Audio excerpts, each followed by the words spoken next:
आप देख रहे हैं अपना उत्तराखंड। मैं हूं आपके साथ मेनका चौधरी और बुलेटिन में सबसे पहले खबर नैनीताल से, जहां पर उन लोगों की आज शामत आ गई जिन्होंने मास्क नहीं पहन रखा था।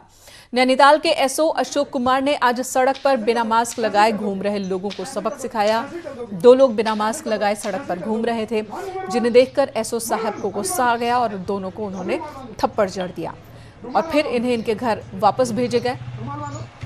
एक व्यक्ति मास्क नहीं लगाने पर कड़ी फटकार लगाई उन्होंने एक व्यक्ति को, और मास्क नहीं होने पर उसे मफलर बांधने को कहा कि अगर मास्क नहीं है तो मफलर बांधकर घूमिए, पब्लिक प्लेस में ऐसे मत घूमिए।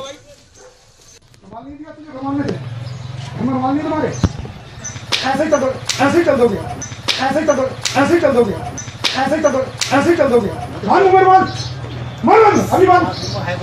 अभी मार बांधो, रुमाल बांधो, रुमाल बांधो।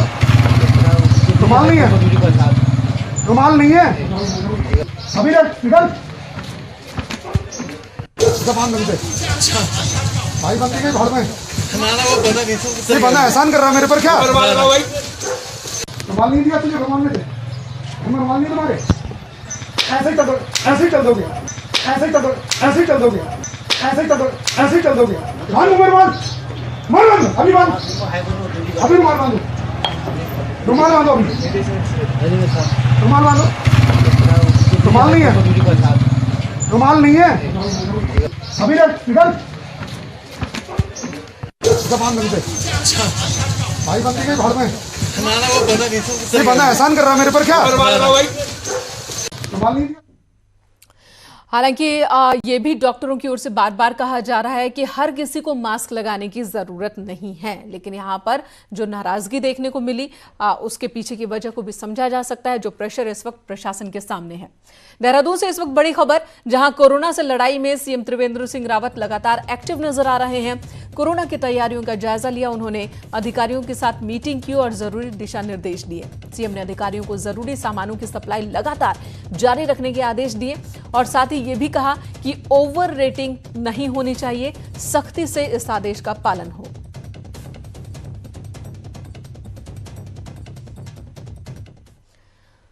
और कोरोना ने लोगों को सोशल डिस्टेंसिंग के मायने समझा दिए हैं। देहरादून में डिफेंस कॉलोनी, पथरी बाग, साईपुरम समेत कई कॉलोनियों में लोगों ने बाहरी व्यक्तियों के प्रवेश पर प्रतिबंध लगा दिया है। साईपुरम कॉलोनी में तो कॉलोनी वासियों के लिए 1 बजे के बाद गेट लॉक कर दिया जाता है। अधिकांश दुकानों के बाहर लोगों ने खुद ही सोशल डिस्टेंसिंग के होर्डिंग्स लगा दिए हैं।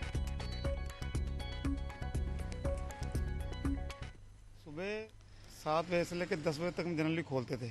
अभी टाइम बढ़ा दिया गया है तो थोड़ा सा 1 बजे तक के लिए है, लेकिन उसके बावजूद भी हम लोग चाहते हैं कि कॉलोनी का कोई व्यक्ति अनावश्यक रूप से बाहर ना जाए, और ये हमारी प्राथमिकता है। और जिस तरह 1 बजे बंद हो जाता है तो हम लोग 1 बजे से लेकर सुबह 7 बजे तक के लिए कंप्लीट बंद करते हैं। किसी की भी आवाजाही यहाँ से कॉलोनी से नहीं होती है। और इस देश में जो स्थिति है उसको देखते हुए अलर्टनेस जारी है कि अगर एक परिवार, किसी भी परिवार को कुछ हो जाता है तो कहीं ना कहीं पूरी कॉलोनी अफेक्टेड होगी। इसके मद्देनजर हम लोग अपनी व्यवस्था को सुचारू रूप से चला रहे हैं। कॉलोनी के गेट पे गार्ड रहता है बकायदा, वो हर चीज़ को बिना उसके नहीं जाते। बस सुबह हम टोकन बना रहे, जितने हम बांट पाते हैं, जितने कार्डों का उतने टोकन बना के वो उतने गोले बना दे रहे। उसके बाद जो एक्स्ट्रा है उन्हें कल बुलाते हैं। कोरोना ने नेताओं को भी एक तरह से घर पर रहने को मजबूर कर दिया है। नेता अब खुद ही किसी से मिलने से डर रहे हैं। वहीं देहरादून में 24 घंटे कार्यकर्ताओं से गुलजार रहने वाला बीजेपी दफ्तर भी इन दिनों सन्नाटे में दिख रहा है। बीजेपी के महामंत्री खुद इन दिनों दफ्तर में बैडमिंटन खेलते नजर आ रहे हैं। अजय कुमार ने बैडमिंटन खेलते अपनी एक फोटो शेयर की है। ट्विटर पर उन्होंने ये फोटोग्राफ डाला है। तो बीजेपी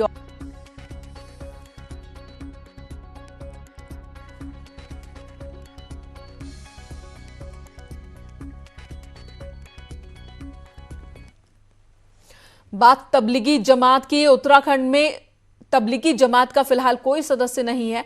मुख्य सचिव का कहना है कि जो सूचना मिली थी उसे कंफर्म किया गया है और फिलहाल उत्तराखंड में तबलीगी जमात का कोई भी मेंबर मौजूद नहीं है। आपको बता दें, दिल्ली के निजामुद्दीन में एक धार्मिक जलसे के दौरान इस जमात के लोग शामिल हुए थे। हजारों की तादाद में यहां पर लोग इकट्ठा हुए थे, जिनमें से कई विदेशी भी, और इनमें इस प्रोग्राम में शामिल कई लोगों में कोरोना के लक्षण मिले। अब तक 10 लोगों की मौत हो चुकी है कोरोना की वजह से ही, जो इस प्रोग्राम का हिस्सा थे। पुलिस का कहना है कि लोग बड़ी तादाद में बिना किसी अनुमति के यहाँ पर इकट्ठा हुए थे, जो देश के अलग अलग राज्यों में उसके बाद यहाँ से गए। दिल्ली के बाद उत्तराखंड के लिए राहत की बात है, यहाँ एक भी सदस्य नहीं है जो इस जमात का हिस्सा है। यहाँ जो सूची हमें मिली थी, जो सूचना मिली थी, ये जानकारी है कि उनमें से कोई भी अभी यहाँ पे राज्य में नहीं है। वो अभी राज्य में आने की कोई भी सूचना नहीं है, सबका तस्दीक कर लिया गया है। पूरे देश में लॉकडाउन है और ऐसे में बाहर से आ रहे लोगों को रोका जा रहा है। प्रदेश में बाहर से आ रहे लोगों को रामनगर में क्वारंटीन किया गया है। रामनगर के KMVN में भी 27 लोगों को रखा गया है, वहीं 43 लोगों को शेल्टर हाउस में रखा गया है। आपको बता दें, रामनगर में 8 जगहों पर प्रशासन ने क्वारंटीन सेंटर्स बनाया हुआ है। कोरोना में लॉकडाउन के चलते कई लोग जो है बाहरी राज्यों से पहाड़ की ओर आ रहे हैं, जिसमें जहां रामनगर में भी यहां कई संख्या में लोग पहुंच रहे हैं, जिनको यहां क्वारंटाइन किया जा रहा है। इसके लिए प्रशासन की क्या तैयारियां हैं, हमारे साथ SDM रामनगर मौजूद हैं, उनसे जानते हैं। सर, किस तरह की तैयारियां और किस तरह से इनको क्वारंटाइन कर रहे हैं? देखिए, जैसा कि आप जानते हैं, कोरोना नामक वायरस से समस्त देश की जनता पीड़ित भी है और भयाक्रांत भी है। मतलब उनके प्रति बचाव के कार्य किए जा रहे हैं। तो जो लोग हमारे यहाँ बाहर से आ रहे हैं उनको बॉर्डर पे रोक के उनको चेक किया जा रहा है, और डॉक्टर जिनको बता रहे हैं, जिनको क्वारंटाइन किया जाना है, जिन भी लोगों को बाहर से जो लोग आ रहे हैं सभी को किया जा रहा है। उनको हमारे यहाँ अभी 27 लोगों को KMVN में क्वारंटाइन के सेंटर के रूप में जिसको बनाया गया है वहाँ पे रखा गया है। सर, और इसके अलावा क्या व्यवस्था की गई है? इसके अलावा कुछ शेल्टर होम हैं, शेल्टर होम में 43 लोगों को रखा गया है। और भी हमारी तैयारियां, उनके खाने पीने की व्यवस्था, सारी चीज़ें की जा रही हैं। 7-8 हमारे पास होटल रिजॉर्ट हैं जिनको हमने अधिग्रहण कर लिया है, बाकी भी हम कर रहे हैं। जैसे जैसे संख्या बढ़ेगी हम उनको वहाँ पे भेजते रहेंगे। करीब 70 लोग यहाँ पर जो है क्वारंटाइन किए गए हैं, जिनमें 43 लोग शेल्टर होम में रखे गए हैं, और इसके अलावा 27 लोगों को जो है KMVN के गेस्ट हाउस में रखा गया है। गोविंद पाटनी, न्यूज़ 18, रामनगर। जिला प्रशासन ने देहरादून के उन लोगों के लिए स्कूलों में रहने की व्यवस्था की है जो देहरादून में ही किसी न किसी वजह से फंस गए हैं। देहरादून के GGIC अजबपुर कलां का स्कूल भी उनमें से एक है, जहां पर लोगों को रखा गया है। ग्राउंड स्थिति का जायजा लिया हमारे सहयोगी भारती सकलानी ने।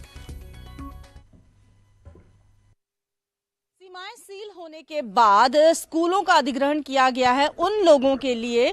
अगर लोग फंस गए हैं तो वो लोग ठहर सकते हैं। जिला प्रशासन ने ऐसे ही 10 स्कूलों का अधिग्रहण किया है उन लोगों को ठहराने के लिए जो लोग अपने घर तक नहीं जा पा रहे हैं। लेकिन स्कूलों की स्थिति यह है कि यहाँ पर जो केयर टेकर है उन्हें इस बात की कोई जानकारी ही नहीं है कि ऐसी कोई व्यवस्था भी की गई है।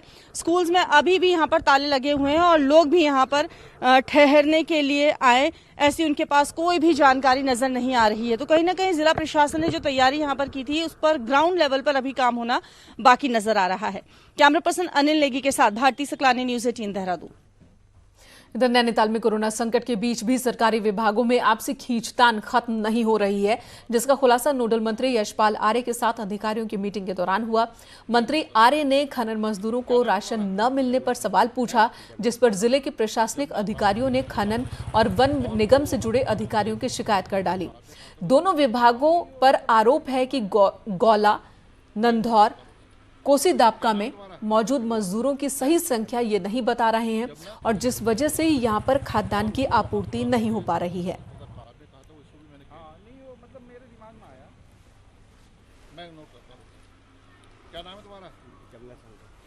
खनन के मजदूर हैं जिनकी बात मैं कह रहा हूँ, खनन मजदूरों को खाद्य सामग्री बांटना चाहता है प्रशासन, लेकिन जो खनन विभाग के जो अधिकारी हैं, खनन विभाग के अधिकारी हैं वो बिल्कुल कोऑपरेट नहीं कर रहे हैं, कुछ सहयोग नहीं कर रहे हैं और जिसकी वजह से उन खनन मजदूरों को राशन मुहैया नहीं हो पा रहा है, भरसक कोशिश करने के बावजूद भी। इधर कोटद्वार में पहाड़ों पर होने वाली खाद्य सामग्री की आपूर्ति को लेकर मंत्री हरक सिंह रावत ने समीक्षा मीटिंग बुलाई, जिसके बाद देर रात तक ये मीटिंग चली है। राशन और सब्जी की सप्लाई को लेकर ये मीटिंग हुई। साथ ही ये भी सुनिश्चित किया गया कि मजदूरों के घरों में राशन की कमी ना हो। इस दौरान कोरोना के संदिग्ध मरीजों की मॉनिटरिंग की बात भी हुई। हरक सिंह रावत ने कहा कि लोगों को घबराने की जरूरत नहीं है, बस सरकार के निर्देशों का पालन करना होगा। और अब फिलहाल राशन, दूध, सब्जियों के आने में कोई दिक्कत नहीं है। ऊपर पर्वतीय क्षेत्र में भी दवाइयाँ, सब्जियाँ, राशन, गैस की सप्लाई प्रॉपर हो रही है। लॉकडाउन की वजह से उत्तरकाशी में सबसे ज्यादा परेशानी मजदूरों को हो रही है जो दूसरे प्रदेश से यहां पर आए हुए हैं। उत्तरकाशी में लॉकडाउन की वजह से दिहाड़ी मजदूर, ट्रांसपोर्टेशन से जुड़े सैकड़ों लोग फंसे हुए हैं। मजदूरों की मुश्किलें बढ़ गई हैं। लॉकडाउन की वजह से सैकड़ों मजदूर और ट्रांसपोर्टेशन से जुड़े लोग जो यहां पर हैं उनके लिए प्रशासन ने इंतजाम भी किया है, लेकिन इनका कहना है कि प्रशासन की ओर से जो इंतजाम किए गए हैं वो नाकाफी है। वहीं रहना है, इस संबंध में मेरी तरफ से स्पष्ट निर्देश दिए जा चुके हैं। तो उस क्रम में केवल आवश्यक सेवाओं के लिए जो गाड़ियां चल रही हैं या ट्रक्स जो चल रहे हैं सप्लाई के लिए, वही इसमें काम आएंगे। अदरवाइज बाकी सारे व्हीकल्स बंद रहेंगे और मेडिकल इमरजेंसी के केसेस में लोग जा सकेंगे। आज फाइनेंशियल ईयर का आखिरी दिन है और ऐसे में फाइनेंस सेक्रेटरी अमित नेगी ने कहा कि विभागों के बिल हर दिन पास किए जा रहे हैं और हर दिन करीब 250 से 300 करोड़ के बिल पास हो रहे हैं। नेगी ने बताया कि जिन विभागों के बिल आ गए हैं उन्हें आज की तारीख में अप्रूव किया जाएगा और जो बिल नहीं लगे हैं उनका पैसा आज के बाद लैप्स हो जाएगा।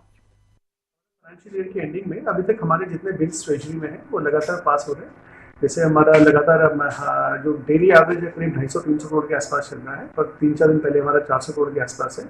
सो एज ऑन डेट तो हम लोग अभी मतलब लगातार जितने बिल्स आ रहे हैं उनको ऑनर करके उनको पास। वो डिपार्टमेंट से अगर अपने बिल्स अपलोड नहीं करे होंगे डीडीओ ने तो उसी कंडीशन में ही मनी उनका लैप्स होगा। अदरवाइज जो बिल्स अपलोड हो जाएंगे वो तो हम ट्राई करेंगे कि पास हो। कोरोना को लेकर सांसद भी अपनी सांसद निधि से मदद के लिए आगे आ रहे हैं। राज्यसभा सांसद प्रदीप टम्टा ने भी अपने सांसद निधि से जिला अस्पताल पौड़ी और मेडिकल कॉलेज श्रीनगर में कोरोना वायरस से बचाव के लिए 25 लाख रुपए की धनराशि स्वीकृत की है। इसके साथ ही टम्टा ने प्रदेश के 9 और मेडिकल कॉलेज और अस्पतालों को कुल 1 करोड़ 20 लाख रुपए की धनराशि दी है।